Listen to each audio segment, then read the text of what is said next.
Hello student, ये surface chemistry का video number 20 है। तो हम लास्ट वीडियो में गोल्ड नंबर के बारे में डिस्कस कर रहे थे और ये बहुत इंपॉर्टेंट एग्जाम में पूछा जाता है। तो व्हाट इज गोल्ड नंबर, एक बार फिर से देख लेंगे।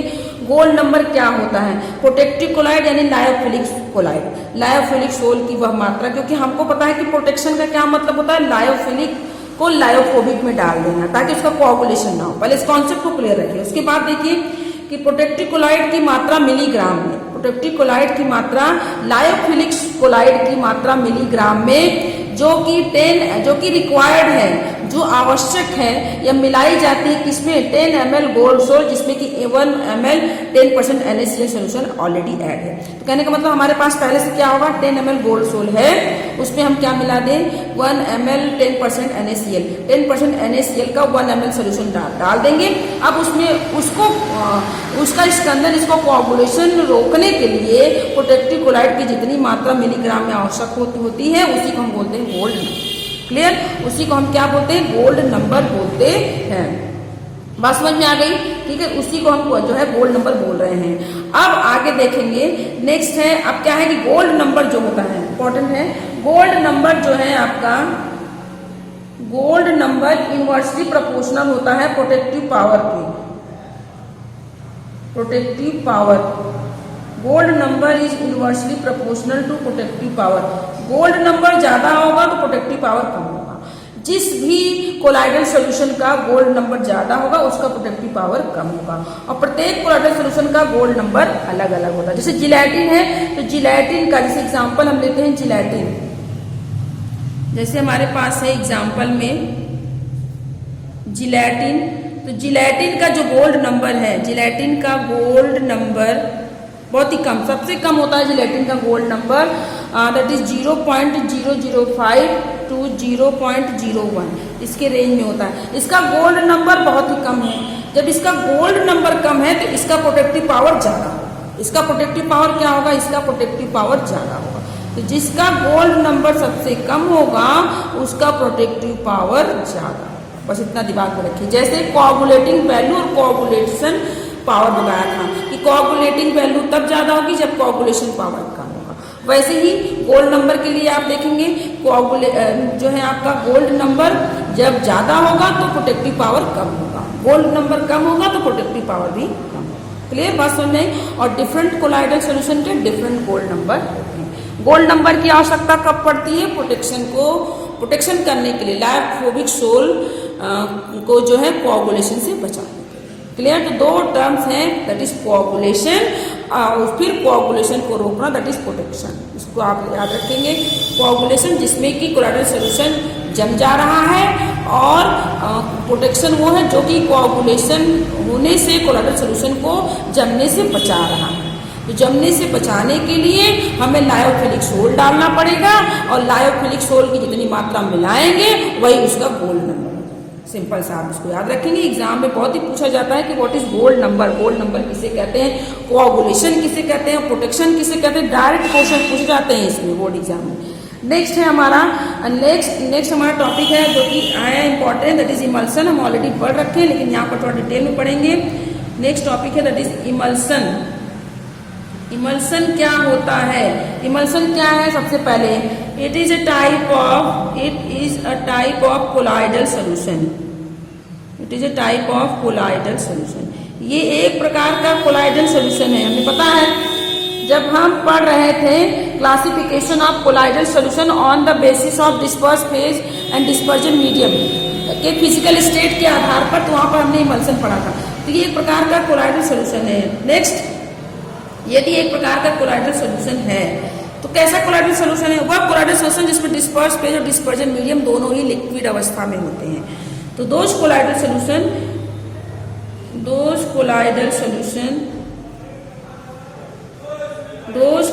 Solution in which disperse phase यानी कि परिक्षेपित अवस्था, disperse phase and dispersion medium, परिक्षेपण माध्यम, both are in liquid is called emulsion. क्या बोलते हैं इसको? इमल्सन बोलते हैं। तो आप इसको सिंपली डिफाइन कर सकते हैं कि वह कोलाइडल सोल्यूशन जिसमें कि डिस्पर्स फेज और डिस्पर्जन मीडियम दोनों ही लिक्विड अवस्था में होते हैं उसे हम क्या बोलते हैं, इमल्सन कहते हैं। क्लियर। अब अगला टाइप्स ऑफ इमल्सन नेक्स्ट है, that is types of emulsion. इसको हिंदी में इमल्सन को बोलते हैं पायस। इमल्सन को क्या बोलते हैं, पायस। एग्जाम में पूछता है पायस किसे कहते हैं, पायस कितने प्रकार के होते हैं। तो टाइप्स ऑफ इमल्सन, तो इमल्सन कितने टाइप्स के होते हैं, 2 टाइप्स के होते हैं। इमल्सन जो है 2 टाइप का होता है। फर्स्ट है हमारे पास oil in water emulsion. Oil in water emulsion first हमारे पास है, that is oil in water emulsion, या इसी को हम रिप्रेजेंट करते हैं, इसी को ऐसे O/W टाइप, O/W टाइप या O/W इमल्सन, इसको ऐसे भी डिफाइन कर सकते हैं। O for oil and W for water. तो ऑयल इन वाटर, तेल का जल में पायस। ऑयल इन वाटर इमल्सन क्या होगा, यहाँ पर देखिए आप ऐसे लिख सकते हैं, इतनी लंबी चौड़ी डिफिनेशन लिखने की जरूरत नहीं, यहाँ पर लिख सकते हैं आपका ऑयल इन वाटर जो पहले है वो डिस्पर्स्ड फेज और जो बाद में है वो डिस्पर्जन मीडियम। तो डिस्पर्स्ड फेज क्या होगा, ऑयल इन वाटर इमल्सन में डिस्पर्स्ड फेज है, दैट इज ऑयल। ठीक है, जो पहले दिया हुआ ऑयल इन वाटर, तो ऑयल डिस्पर्स्ड फेज है, कोलाइडल पार्टिकल है, सोल्यूट है, और वाटर क्या है, वो आपका सॉल्वेंट है। ऑयल वाटर में गिराया गया है, इसका मतलब ऑयल सॉल्यूट हो गया, वाटर सॉल्वेंट हो गया। तो डिस्पर्स्ड फेज ऑयल हो गया एंड डिस्पर्जन मीडियम क्या हो जाएगा, dispersion medium that is water. Clear. तो ऑयल का वाटर में इमल्सन मतलब डिस्पर्स फेज ऑयल होगा, डिस्पर्जन मीडियम क्या होगा, इसमें वाटर होगा। तो वो इमल्सन जिसमें कि डिस्पर्स फेज ऑयल हो, डिस्पर्जन मीडियम वाटर हो, उसे हम बोलते हैं ऑयल इन वाटर इमल्सन या oil oblique water type emulsion. इसे क्योंकि वाटर है, सोल्यूशन कैसा है, एक्वस।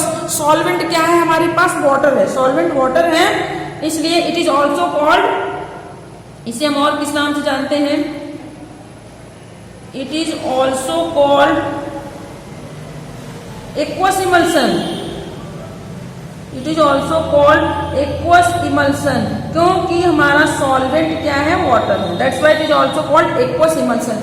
अब इसका एग्जांपल देख लेंगे। इसका एग्जांपल देखिए, एग्जांपल क्या होगा, दैट इज मिल्क। सबसे अच्छा एग्जांपल है इसका, मिल्क है। क्लियर। नेक्स्ट दूसरा टाइप हम पढ़ेंगे। दूसरा टाइप ऑयल इन वाटर था, उल्टा कर दे, वाटर इन ऑयल।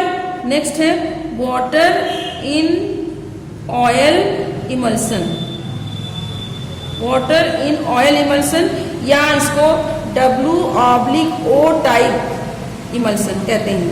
क्लियर है, वाटर इन ऑयल इमल्सन या W/O टाइप। तो देखिए यहाँ पर क्या हो जाएगा, डिस्पर्स फेज क्या हो जाएगा, बताइए, डिस्पर्स फेज क्या हो जाएगा, disperse phase that is water. Clear. अब यहाँ पर डिस्पर्जन मीडियम क्या हो जाएगा, डिस्पर्जन मीडियम यहाँ पर देखिए क्या हो जाएगा, ऑयल। ठीक, ऑयल हो जाएगा। डिस्पर्स फेज वाटर हो जाएगा, डिस्पर्जन मीडियम ऑयल हो जाएगा। क्लियर है। अब देखिए, अब हमारा सॉल्वेंट क्या है, यहाँ पर ऑयल है, सोल्यूट क्या है, वाटर है, तो सॉल्वेंट ऑयल है, that's why it is also called oily emulsion. इसको क्या बोलते हैं, ऑयली पायस, तेली पायस, ऑयली इमल्सन भी कहते हैं। एग्जाम्पल इसका देखिए, इसका एग्जाम्पल क्या हो जाएगा, एग्जाम्पल दैट इज बटर। इसका एग्जाम्पल है बटर, बटर हो गया, या cod liver oil, fish oil, cod liver oil, ठीक है, फिश ऑयल। तो ये हो गए इसके एग्जाम्पल, और भी हैं, तो हमने दो एक एग्जाम्पल बताया। क्लियर है। तो ये हो गया पायस और पायस के प्रकार। अब हम बात करेंगे एप्लीकेशन ऑफ इमल्सन। नेक्स्ट हमारा टॉपिक है that is application of emulsion. Emulsion का क्या यूज है, पायस का क्या यूज है, एप्लीकेशन ऑफ इमल्सन। तो शॉर्टकट में हम इसको देखेंगे। एप्लीकेशन ऑफ इमल्सन, इमल्सन के क्या यूज है, क्या इसका एप्लीकेशन। पहला फर्स्ट है cleansing action of soap, cleansing action, पहला तो इम्पोर्टेंट इसका यूज है क्लींजिंग एक्शन ऑफ सोप। ये इसका इम्पोर्टेंट यूज क्या है कि सोप के क्लींजिंग एक्शन में, साबुन की सफाई प्रक्रिया में इसका यूज होता है। बिना इमल्सिफाई हुए, बिना इमल्सिफिकेशन के साबुन की सफाई प्रक्रिया नहीं होती है। First shortcut. मेडिसिन में इसका यूज कहाँ पर होता है? इन मेडिसिन, सिरप वगैरह जो बनती है इसमें इसका यूज होता है। इसका यूज कहाँ पर होता है? सिरप बनाने में, दवाइयाँ बनाने में, मेडिसिन में इसका यूज होता है। नेक्स्ट है, इसका यूज कहाँ पर होता है? Digestion of fat. जो कुछ हम भोजन में यदि कोई चीज फैट के रूप में खा रहे हैं तो फैट का digestion due to emulsification, emulsion से ही होता है। तो ये हो गए इसके एप्लीकेशन, इंपॉर्टेंट एप्लीकेशन कुछ याद हो गए। अगला है कि एप्लीकेशन ऑफ कोलाइड। कोलाइड का एप्लीकेशन, तो कोलाइड के एप्लीकेशन तो मैं अब तक पढ़ाती ही आ रही हूँ क्योंकि आपने पूरा चैप्टर ही इसमें 3 ही टॉपिक्स तो पढ़े हैं। एक एडजॉर्प्शन पढ़ा, दूसरा कैटालिसिस पढ़ा और तीसरा हम कोलाइडल सॉल्यूशन के बारे में डिस्कस कर रहे हैं। तो कोलाइडल सॉल्यूशन के ढेर सारे आपने एप्लीकेशन देख लिए। हमारे आसपास जितनी चीजें सब दिख रही हैं, बादल है, कोहरा है, डस्ट पार्टिकल है, एलॉय है, दूध है और जो भी बटर है, क्रीम है, ये सब तो आपके कोलाइडल सॉल्यूशन ही है। तो कोलाइडल सॉल्यूशन सब कोलाइडल सॉल्यूशन है। तो कोलाइडल सॉल्यूशन का एप्लीकेशन कि कोलाइडल सॉल्यूशन का यूज कहाँ पर करते हैं? दूध बनाने में है, क्लाउड इसका बना हुआ है, कोहरा है इसका, सब मतलब सब चीजें तो इसी से बनी हुई हैं। आसपास जितनी चीजें आपका ब्लड भी एक प्रकार का कोलाइडल सॉल्यूशन है। तो अब इसमें हमको यहाँ पर डिटेल में नहीं पढ़ना है कि what is application of colloidal solution, क्योंकि अगर आपने कोलाइडल सॉल्यूशन को डिटेल में स्टडी कर लिया तो एप्लीकेशन आप खुद से ले सकते हैं। इसको आप खुद से बना सकते हैं कि कोलाइडल सॉल्यूशन का एप्लीकेशन क्या हो सकता है। अब हम थोड़ा सा डिस्कस करेंगे इसी वीडियो में क्योंकि हमारा चैप्टर ही खत्म हो गया है। यहाँ पर ये चैप्टर फिनिश हो गया है। इसमें क्या क्या हमने स्टडी किया ये आपने देखा। एक बार फिर से शॉर्टकट देख लेंगे कि इस चैप्टर का ओवरव्यू हम यहाँ पर देखेंगे कि आपने क्या पढ़ा। ओवरव्यू देख ले जरा इसमें शॉर्टकट, इसमें आपने क्या क्या पढ़ा, इंपॉर्टेंट क्या, दैट इज हमने पढ़ा एडजॉर्प्शन। फर्स्ट हमने पढ़ा एडजॉर्प्शन जो इंपॉर्टेंट है, adsorption.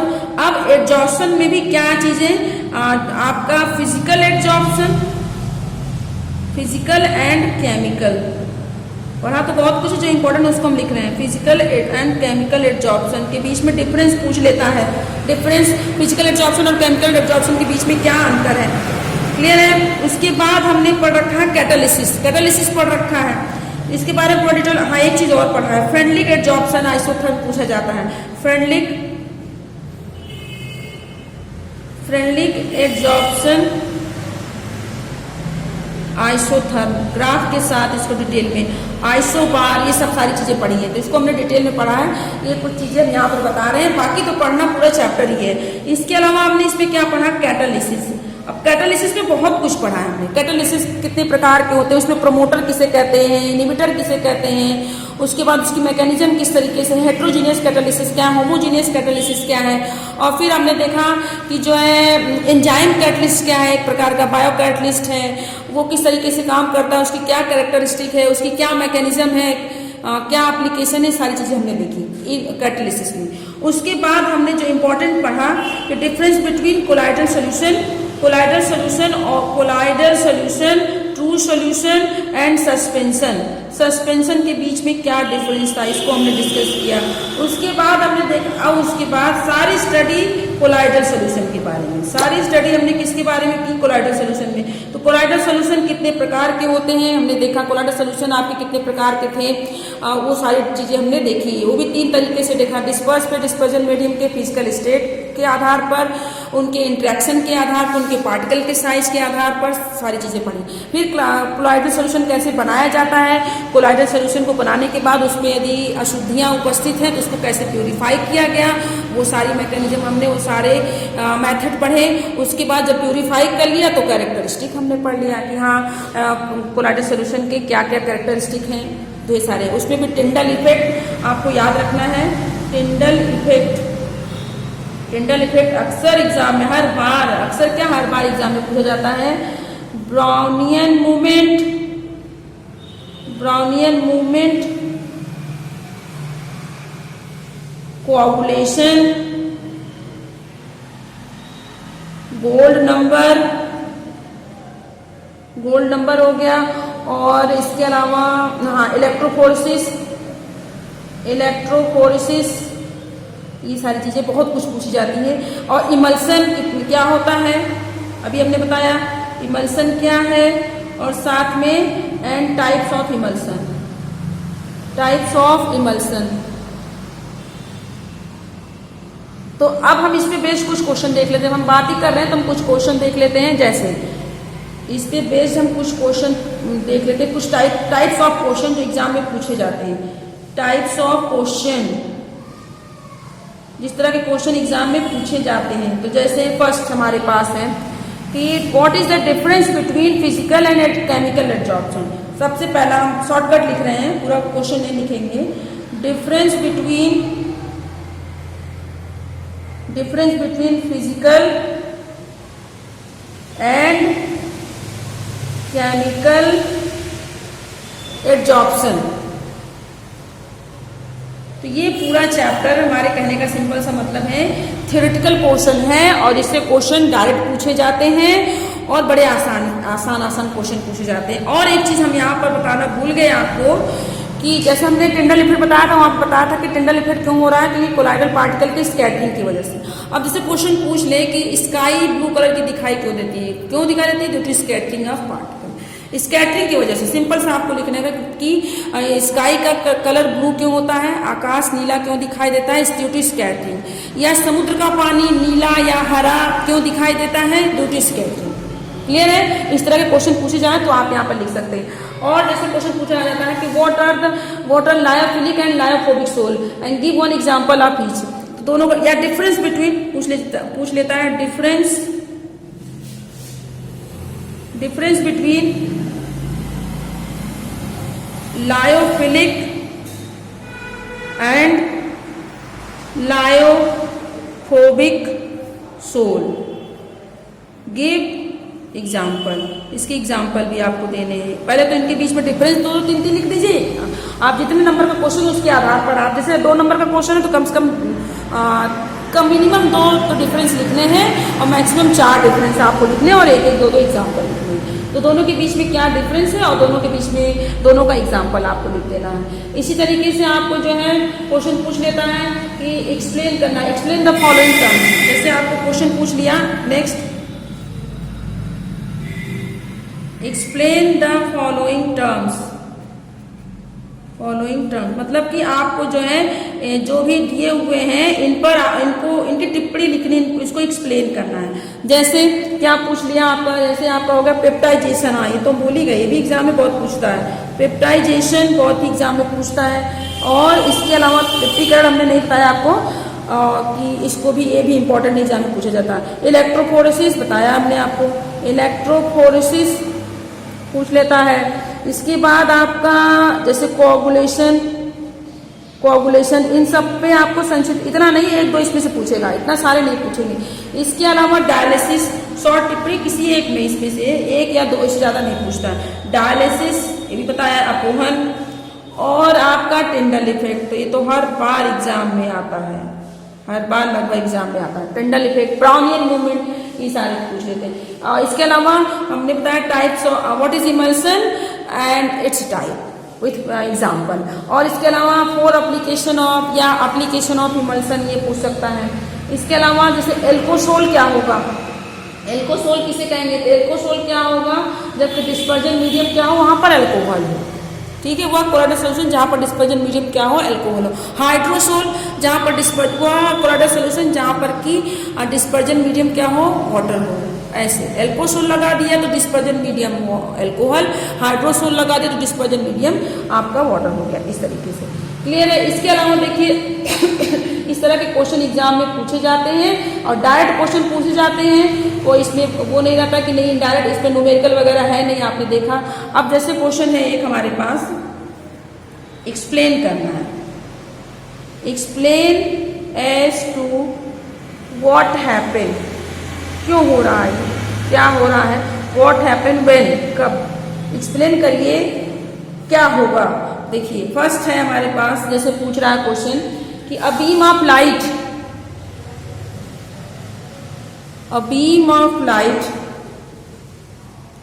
A beam of light is passed through colloidal.